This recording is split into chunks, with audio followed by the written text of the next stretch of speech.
Court. Give A conversation there during our morning show with Michael Gitonga. Now, while we are still on the election and the petition that now heads to the Supreme Court, let's remind you of some of the issues that may come to the fore. A coalition of civil society organizations in Kenya under the umbrella Kura Yangu Sauti Yangu says that their preliminary findings on the declaration of presidential election results revealed contradictions and massive anomalies in all the numbers released by IEBC on the official record on its website and through the chairman's formal announcement. Now, the organizations have raised a red flag over a standing gap of 517,600 votes after examining the number of votes cast in the presidential election. Patrick Amimo with the details. The coalition of civil society organizations deployed over 500 monitors in all the 290 constituencies. After the IEBC last Friday night declared President Uhuru Kenyatta winner of the August 8 presidential election, members of Kura Yangu Sauti Yangu moved to scrutinize the figures. After examining the number of valid votes in the presidential elections, we did find that a total voter turnout of 15,073,662 was announced against 15,518,971, which was streamed on television screens at that time. This was on the declaration day. So the turnout was less than what was being streamed. And when you went to the IEBC portal, it currently shows the number of votes cast as 15,591,217. This basically reveals there is a standing gap of 517,555 votes. The civil society groups have identified 4 prisons where voter turnout was in excess of registered voters.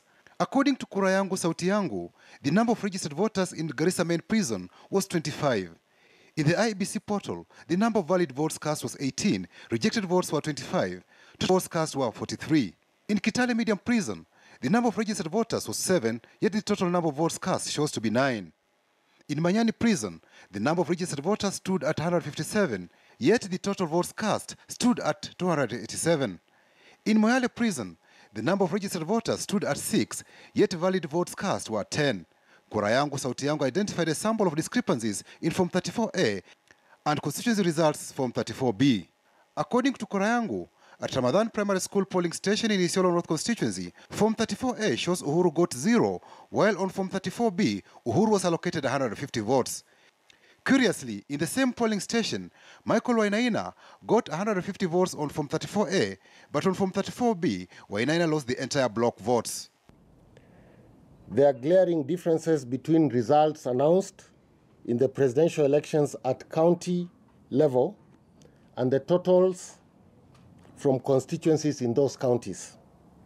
For example, in Kisumu, valid votes total up to 378,903 against 439,423 from the constituencies in that county, showing a deduction of 60,520 votes. The inconsistencies and contradictions that our preliminary statement already shows brings this standard into question. We will wait to see what the Supreme Court has to say about it. Kura Yangu Sauti Yangu says the number of registered voters in 45 counties varied from what was announced on August 11th.